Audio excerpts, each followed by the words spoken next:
Welcome to Renegade Thinkers Unite, featuring the sharpest minds in marketing, inspirational case histories, and weekly insights you can apply to your business. Find out why top CMOs rank this podcast among their favorites.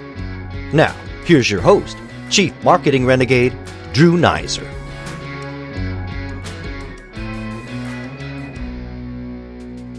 Here's the situation. You're a high-flying startup in the MarTech space. You've raised over $77 million in funding since your founding in 2014.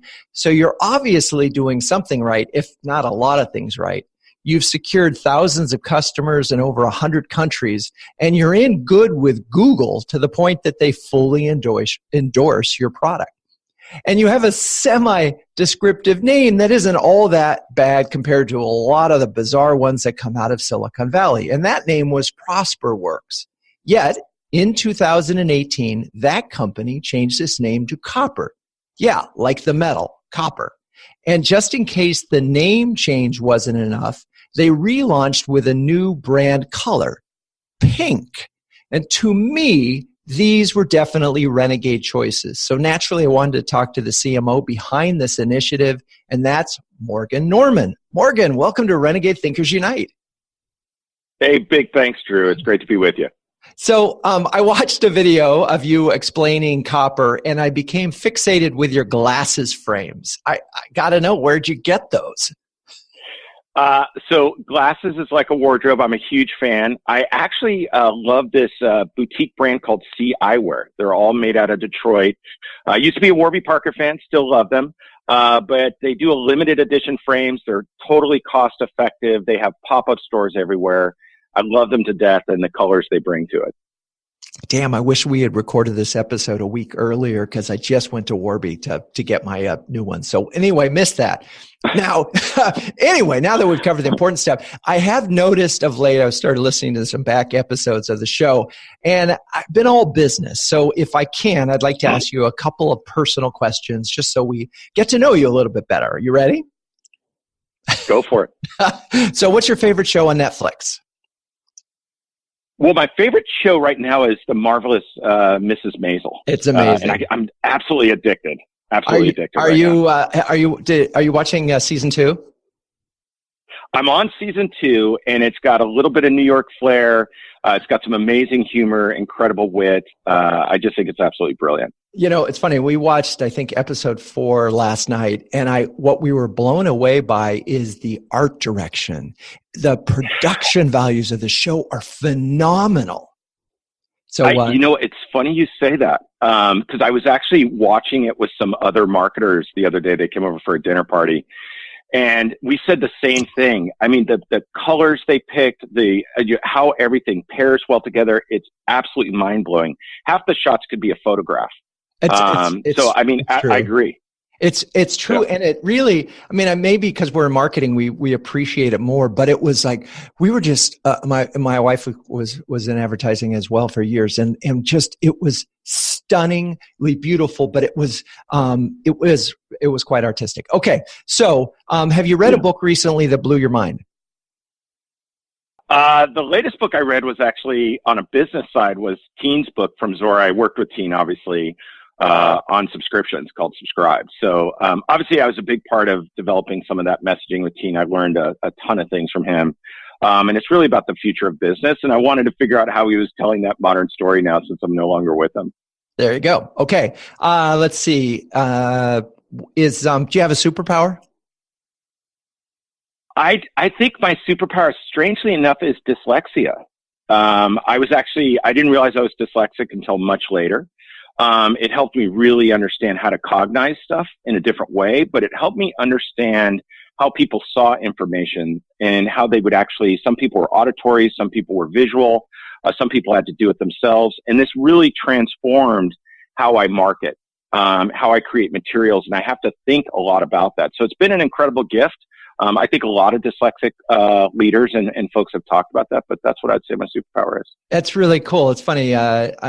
I had Peter Shankman on the show, and he has described his extreme ADHD. And if you've ever met him in person, it's so obvious. It's incredible. But he talks about that as something that is incredibly helpful once you know how to translate it and so forth. So I think that's interesting. Correct. Okay, so when they make the feature, the biopic about you, who's going to play you in the movie? I mean, I would love The Rock or Vin Diesel, but I don't think I have the body for it. But, all right. But I mean, if I could imagine something like that, I think that's what I would go for. All right. That's funny. Okay. All right. Well, I think we now know the real you. Yes. There we go. We've got that. All right. So let's get back to the renaming process. You started working with the company called ProsperWorks. Whose idea was it to change the name, and why was that a big idea? Well, a lot of the ideas come actually internally for us as CMOs. The employees are kind of talking about maybe they're struggling with the name or customers are struggling with the name, and that happened to be the case with ProsperWorks.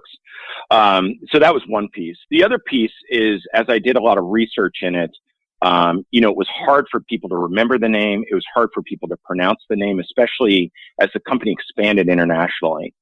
So the company was, at the time, they were in less than 100 countries. Now we're in over 110. But when you're trying to translate a word like that, both from a spelling perspective and as well as from a language perspective, that became a problem. The other thing that was a key sign is I did some initial research, which is, from our paid ads, what was actually the spend going to. And 30% of our paid ads were people who were trying to log into the company, but misspelled ProsperWorks. Oh my gosh. So we were wasting money that way looking at it. So that was a really quick, easy find. But I also felt, I've been in the CRM industry. I started my tech career in the CRM industry, and it's ripe for something different.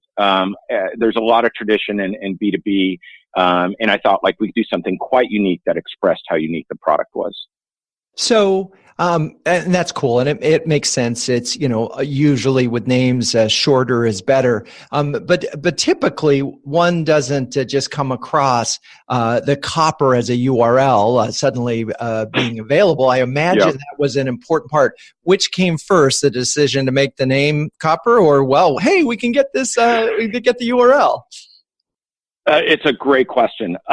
So this is the second naming I've done. I was at a previous company that's now called Dialpad. I did the naming as well with a bunch of folks. So we actually explored a lot of names. And believe it or not, ProsperWorks was an option in the naming to stay with it. So we explored all different types of names, whether they're poetic names like Lululemon or descriptive like Vitamin Water, and you could go, daring like Virgin, whatever you want to do, or even literary, So we had this long list. It was actually over, I think, 500 names initially. And we kept narrowing it down about, what our values are and what we thought about CRM. And eventually we started to narrow it down to a set of 10, and ProsperWorks was still part of that.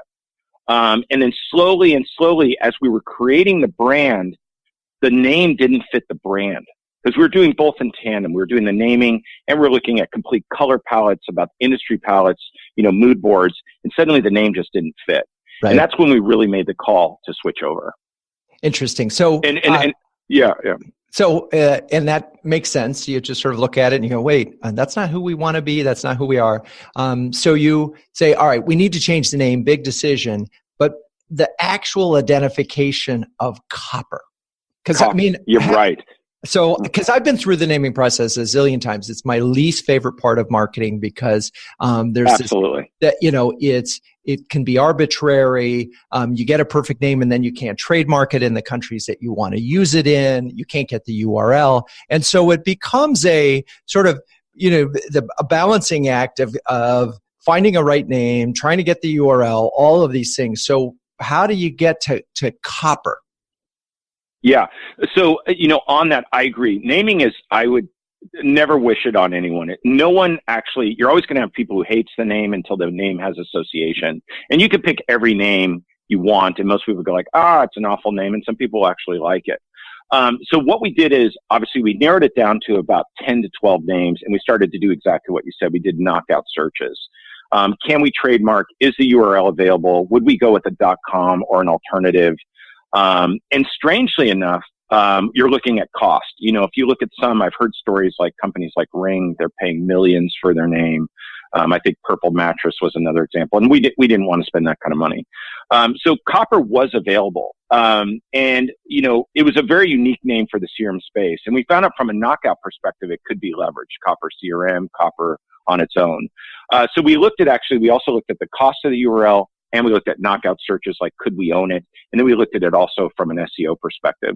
And we narrowed it down to 5 different names then. And then we're also making a decision based off of do we think this is the right name for the company? So it all was available. We did deal with legal on that. We did see it's a big international opportunity. Some challenges international, there's some slang words for Copper as well. But eventually we pulled the trigger. We actually had some backup names because there's always a shot that it's just not going to happen. You're not going to get the cost together. But eventually it all worked out and we pulled the trigger, and multiple people were bidding on the name Copper at the time. So we had to be very stealth. We used a firm that actually they will help you buy URLs, and that's what I'd recommend doing versus going in as a privateer. And they actually, do a lot of different tricks to get you the best price of the URL. Yeah. Awesome. Okay. We're going to take a quick break. But I think when we come back, I have a couple more questions about that, and then we'll move on. So stay with us. You've been listening to another great interview on Renegade Thinkers Unite with Drew Neisser. But the value doesn't end there. As a listener, you can download a free ebook from Drew, Renegade Thinkers, interviews with 11 trailblazing CMOs any business can learn from. Top marketing thought leaders and proven executives from Time Warner, American Express, and Chico's, and others. Get your free copy at renegadethinkersunite.com/ebook. For listeners only, at renegadethinkersunite.com/ebook. Okay, we're back, and my guest is Morgan Norman, CMO of Copper. And we were talking about the naming process, how difficult it is, but you secured it. And one thing I heard you say, at one point it could have been Copper CRM, but you decided just to do Copper. And I'm curious because I think I know the answer, or I could guess why the answer is that, Copper set you up to be more than CRM at some point down the road. And why not go straight to Copper CRM instead of Copper? You've been through this clearly. So there's a couple of reasons why. So one of the things a lot of people skip in naming is they don't really look at the entire market landscape. And that's really where I start, where you're doing category creation or you're doing shaping, you're doing brand messaging. I look at everyone and I look at key analogs, like the top key partners or analog, technology. And the one thing that I saw with the CRM categories, everyone was incredibly literal.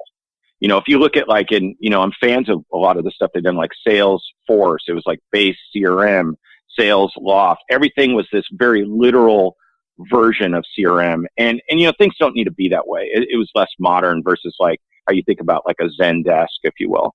So that was one key element. The other key element is what you said, is that our customers, we are at 12,000 now. They've moved beyond just customer relationship management. They're thinking about how they manage all aspects of things. Some Google's managing developers, some folks are managing, investments and founders.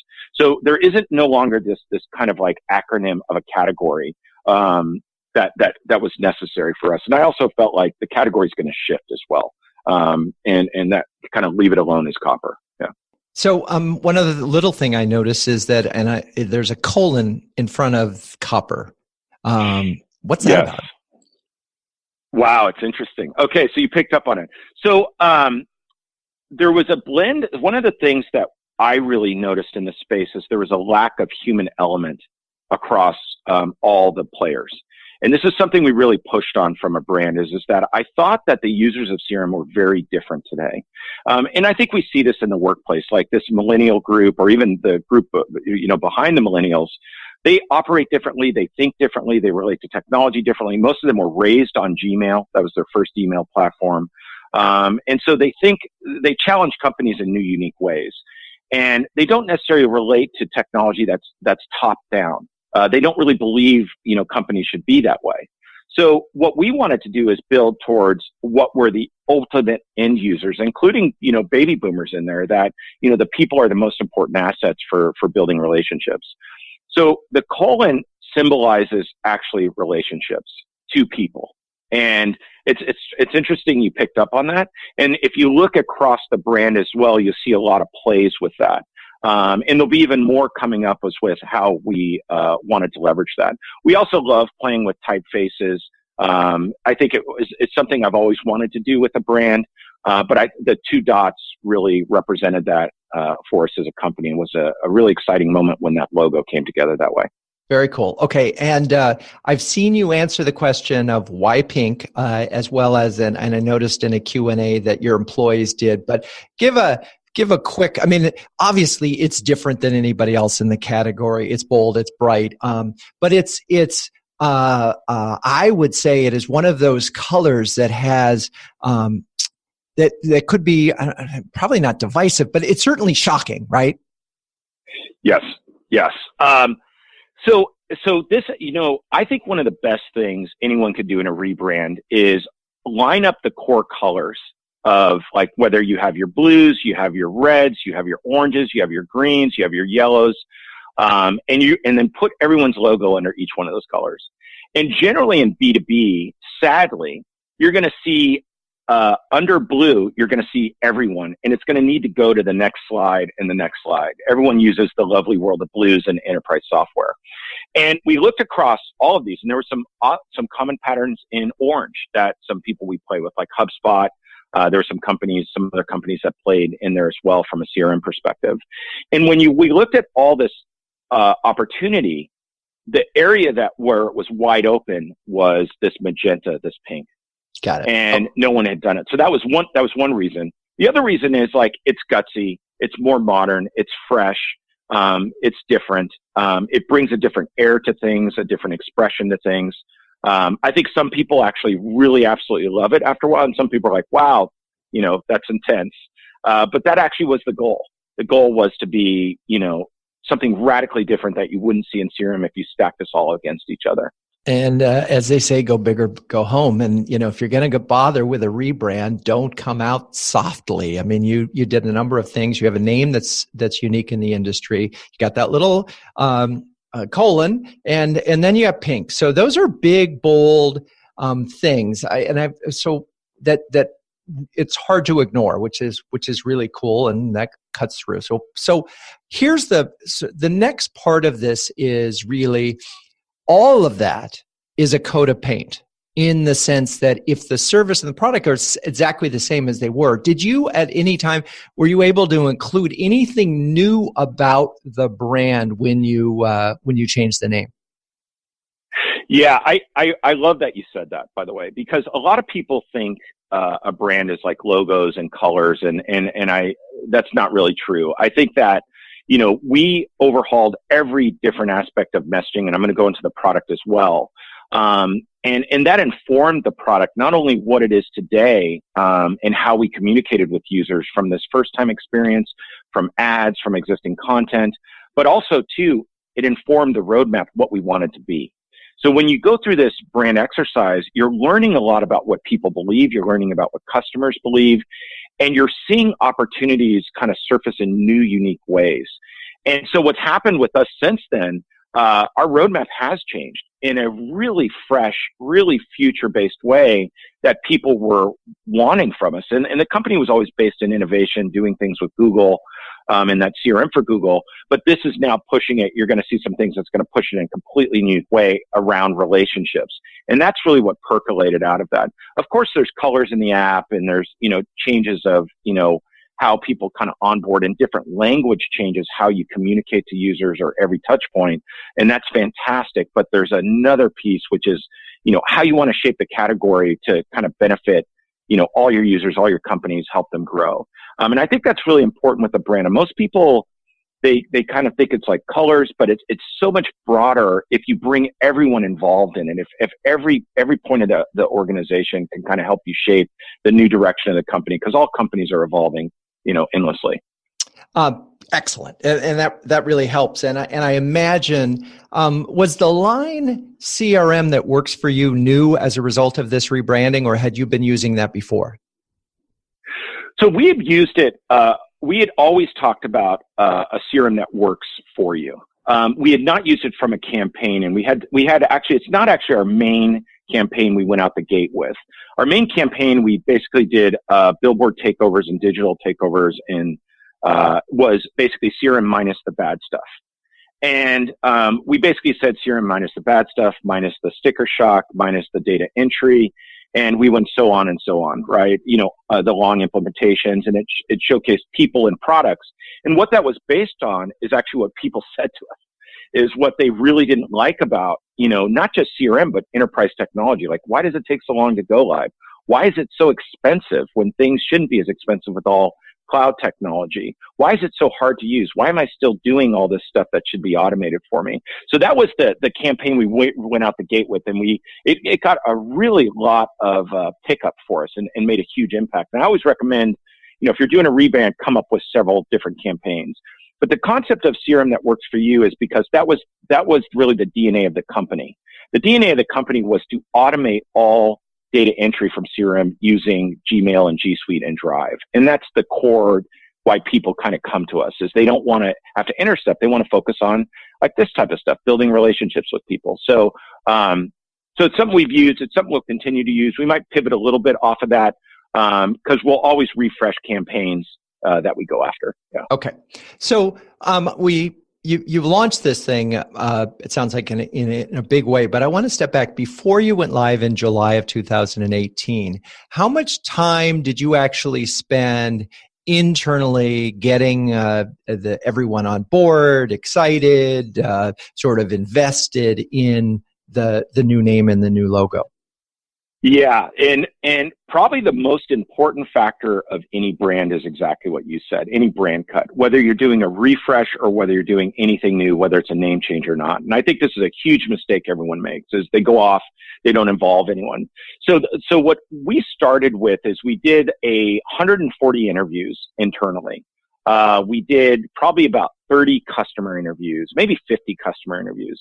And we asked them basic questions, really simple. It was kind of like down to 5 questions is, how would you describe, ProsperWorks or Copper, now Copper, and give us 3 words that you would describe it as.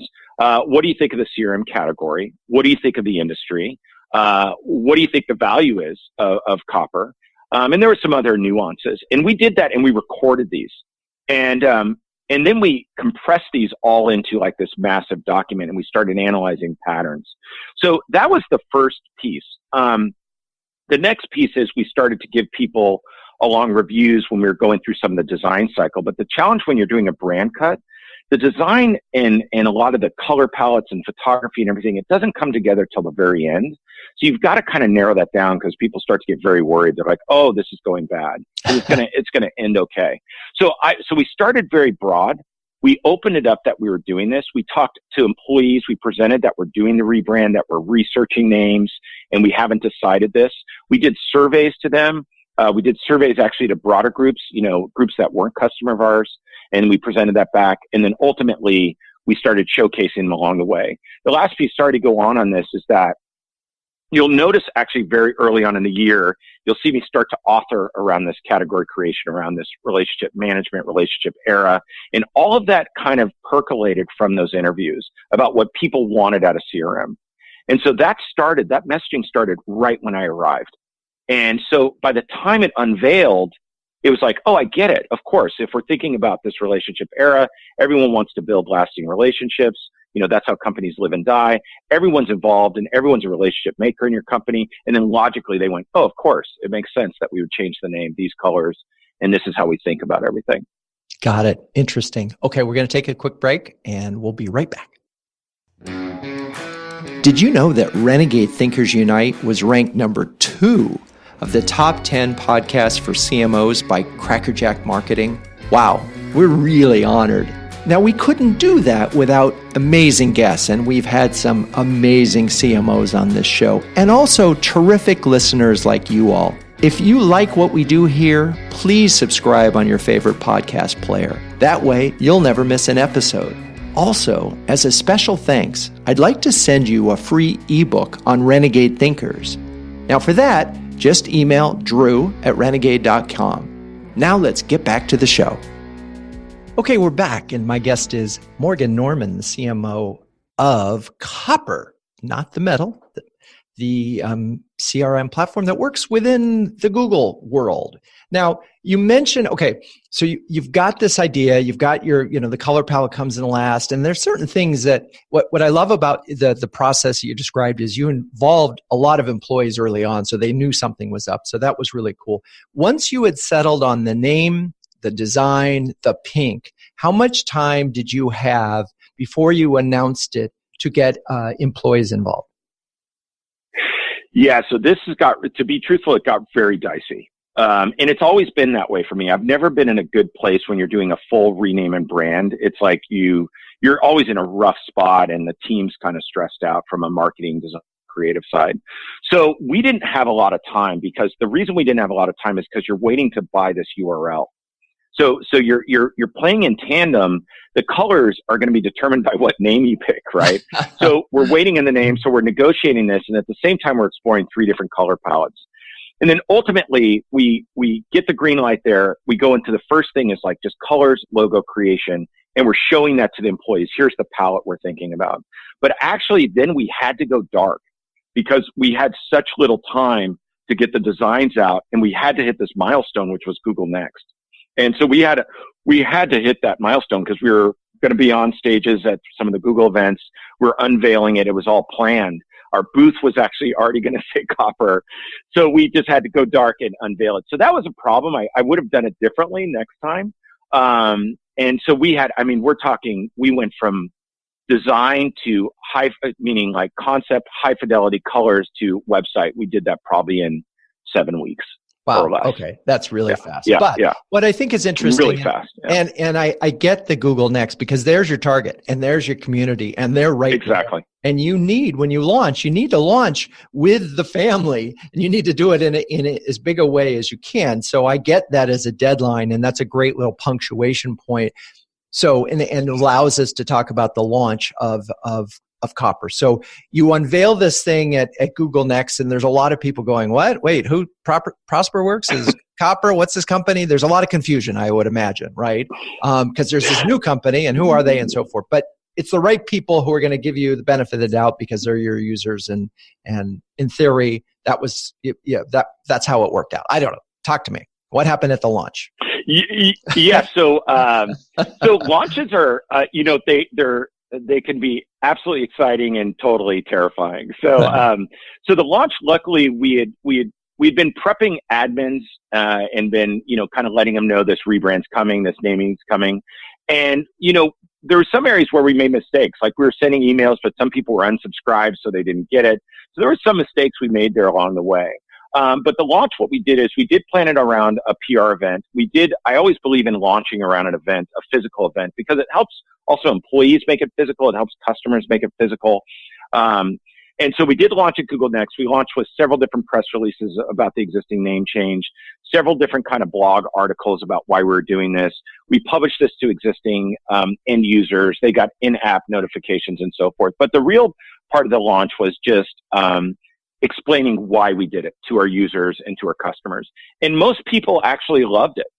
There's always nuances. The sad part about brands, and marketing, like it's like art. Everyone's an art critic, so everyone's a marketing critic today. So you're going to deal with that, and it's how do you kind of adjust around that and hear the feedback openly. So we did have some issues, which we were on deck for. We did have some customer issues where some people were like, oh, I wasn't aware of this, or I like the name ProsperWorks.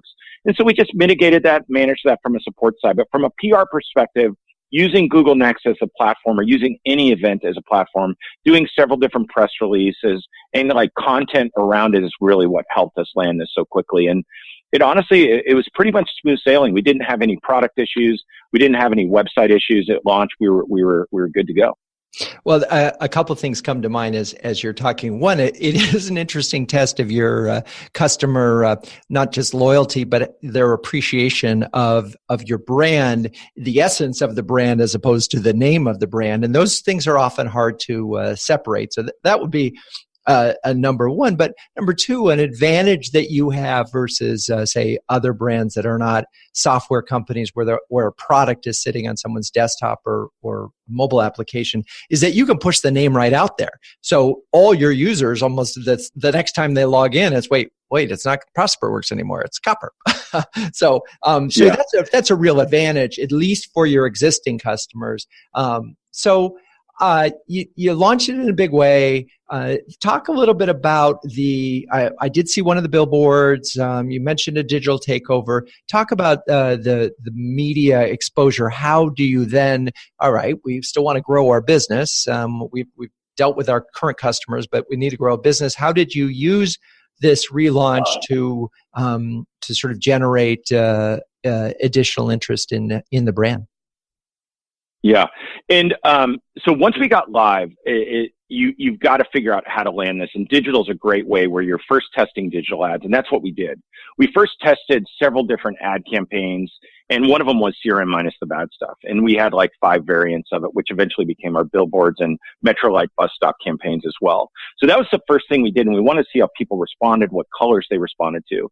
And immediately we knew the answer, that people were very curious about it. And that's what we're trying to drive. I'm not a big believer in just, every ad has to tell you exactly what to do, like buy my eyeglasses now. It has to make you curious and kind of finish the story. And so what we decided to do is, we did do several billboard campaigns. It went on for a while. And they were all variants. And we did this around, key airport cities. Obviously, we focused in the Bay Area for this one and did some stuff external as well. And we basically hit a rhythm of, minimum 2 billboards up at a time in San Francisco. A lot of them centered right by the airport, and it had a huge impact. We had customers that landed at the airport, from France. One customer is like, I just saw your billboard. I want to buy your product. I need something different. Another part that related to it is that this is really the first time in CRM that there was this full human face with things. And it's not that like there hadn't been this face, but it had been kind of glamored over, like it was so specific to the company, but it was a slight mystery, like who the person was next to CRM minus the bad stuff. But there was also joy in the photos and kind of thought in the photography. So all of that combined, people were very curious about the brand. And that's really where it kind of took off. Is like people said like, hey, what is this CRM minus the bad stuff? So a lot of people hadn't heard of us. They'd heard of us in the Google ecosystem, but if you looked at the rest of the world, they didn't know about Copper. They didn't know about ProsperWorks. So we'll continue those tactics. I think it's very effective. Marketers miss that opportunity. I think it's like, or a lot of times they had a bad campaign and then it didn't work in billboards. But I think, out of home stuff is a fantastic way to land your brand. There's lower cost things like Metrolites and bus stop stuff that can just be amazing. And people started talking about us very quickly. It's really interesting that Zoom has had a terrific, I don't think that actually, and Janine Pelosi was a guest on the show. They've been very effective with outdoor. I think they're visually kind of boring, but I love the language. It's meet happy, and I think that's what Zoom does. And so but it's really worked for them. And it's interesting that you bring up outdoor as well. So that's all good. All sounds good. I want to circle back to one thing because I think this is an area that hasn't come up on the show that often, and it makes so much sense, is sort of testing on digital first. My God, it's so easy, right? Yeah, it's, ultimately, like I love doing a lot of brand work, but ultimately our job is really category shaping today, like because categories are shaping so quickly, and this goes into kind of testing. So we're all performance marketers today, because a lot of us are now driving, anywhere from 70% to sometimes, 95% of the revenue is coming from marketing source stuff. So testing is a huge opportunity that's really overlooked. And testing ad campaigns is really overlooked. I think that, once you have a campaign that works, like Zoom's a great example, they stick with their campaigns for 2 years minimum, I would guess. And they're very effective. They stick with that theme, they land that theme. And that's one way of doing it. But if you're more emerging, if you haven't crossed that $100 million marker, you've got to do a lot of different testing, and you've got to figure out, where are those ads going to be, where are you going to serve those up and drive, the right user? And then also what type of ads are more top of funnel, more mid funnel, or more bottom of funnel? types of ads. Well, what are you trying to drive with display? But, we're huge in testing. I think it's the only way to perfect your messaging. And here's the strangest part. What you think is going to work is never what generally works, like what people identify with. It's absolutely bizarre, I think, as a marketer today. I might say, I love this color, and they'll pick a different color. I might say, I love this copy, and they'll pick this other copy. It's fascinating how you can touch users and get that information. And I think it could propel your growth as a marketer for your campaigns and really kind of, change the game on how you go to market. Really interesting. So when you look back at this, and now it's only been 6 months since you launched this brand, what do you think are sort of the top 1 or 2 lessons that you've learned as a result? We got a CMO audience here who's thinking about a name change or at least a rebranding. What do you think is the biggest lessons you learned? Yeah, I mean, I don't encourage name change unless you absolutely have to. That's my first lesson. I think you said this too. It's very difficult. It can have a big strain. The other lesson I would say is do it early if you're going to do it. If you're struggling with your name, I would say tackle it right on. There was challenges with this name from the get-go, and I think this could have been done a lot earlier. The other thing I think from a B2B perspective is that, B2B does not have to be boring. I think the way the historical legacy players where stuff was top down, you could totally make things that way. I mean, you just basically are forcing software that functions on the user. But I think it's a time for B2B to be much more exciting, much more edgy. And I think we're selling to people that expect this. They want to be associated with things that relate to them and are an opportunity for them to grow. And I think I said this earlier, but I think when you look at a brand, you need to look at how you're shaping the category. And when you're shaping the category, it's about really how you're going to do messaging, how you're going to land that messaging, how you're going to activate that through sales. We recut all our sales decks. We recut every sales tool. So it is a complete overhaul. And I think from marketers, you've got to educate people. If you're really taking a brand cut, it's not logo and colors. That is not what a brand is.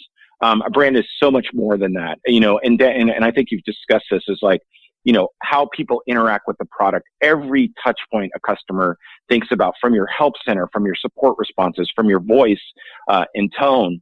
And those are areas to really think about to really get a company behind it. I do think it's very difficult today.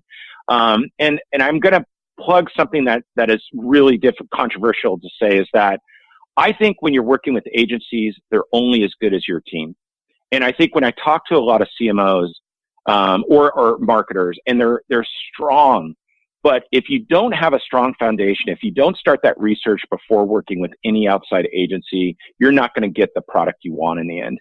And you've got to really challenge your team on how to boot that up. And that's one of the big deltas and mistakes. They think they're going to hire an agency, they're going to wear a cape, and a miracle is going to happen. But the agency is going to take direction from you and from your team and from messaging, and that's going to inform whatever the brand is. So that's a critical factor where I think there's huge mistakes that most folks make there. Yep. I couldn't agree with you more.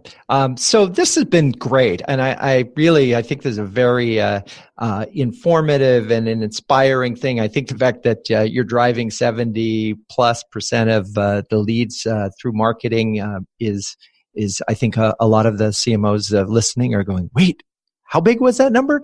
Because I know any number of them that are anywhere from 20 to 50% are marketing source leads, and that's a little more dangerous situation for those individuals. All right. So the last thing I want to ask is, from a metrics that matter standpoint, you did mention that you're performance driven, but when you're looking at your overall marketing, how are you assessing it from a metric standpoint? What are the key ones that you really think matter in terms of your performance? Yeah. So sadly, or maybe thankfully, metrics have been beaten into me, I think, through just the companies I was at. And I think marketing metrics is changing constantly. But the real ones I'm looking at is the first thing I'm looking at is there a dip in traffic, which you're going to expect. We actually didn't get that. So you're trying to solve that one. But the real metrics I'm looking at is not just kind of a lead perspective, just like net new names. I'm really looking at like an MQL by source, an MQL to op, an MQL to win. I'm looking at, op to wins. I'm also looking at the amount of content we're producing and what that content's driving. So you're trying to update as fast as possible, and you're trying to see if your organic searches are going up. So those play hand in hand because you don't want to spend all your money on paid. And then the other side I'm looking at is like, what is the cost per lead, the cost per MQL? Is that going down? Is it going up? Is it driving larger size deals by these different program types, and really getting that to a raw science? And if you keep it dead simple, like you're understanding, at a subsystem, what I would say is like, what is inbound and demand driving, or, what's inbound driving, what's demand or paid driving, what's events driving, what's, maybe your partner and sales team driving, how is your cost being effective in scale, and how is your deal size improving? And then what is the time, how long is it taking for a deal to close? The other thing I'm looking for is how many people are going through the trials. I'm a big fan. To be truthful, I'm never going to join a company without a free trial. But I'm looking actually like, what is that experience? And are we getting more people once they go into the trial are coming out? And are they adding more users faster based off the experience as well? So those are the main things at the topical level, but there's a lot more behind that when you're looking kind of like, how do people use the product? But that's much further down the road. All right. Well, that was a good list of metrics. I could go through all of those, but we don't have time. And I think that the B2B folks out there will say, yep, that lines up with their list pretty effectively. All right. Well, first of all, Morgan, thank you so much for taking time to be on Renegade Thinkers Unite. Yeah, it's great. Big thanks, Drew. I really enjoyed it. So, and to all the listeners, lots of inspirational conversation here today. I mean, changing your name, using the color pink, creating language that is unexpected, using outdoor in a digital world. Lots of things here that we heard that are not necessarily your everyday sort of staid B2B approach. So I loved it. I really appreciate, Morgan, all that great input. And for the listeners, sharing is caring. Let your friends know that you enjoyed the show. You could do that by just, liking it, sharing it, posting on social. And as always, until next time, keep those Renegade thinking caps on and strong.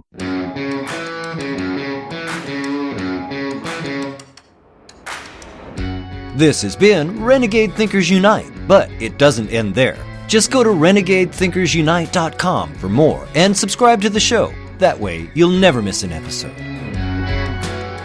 We'll talk with you next time on Renegade Thinkers Unite.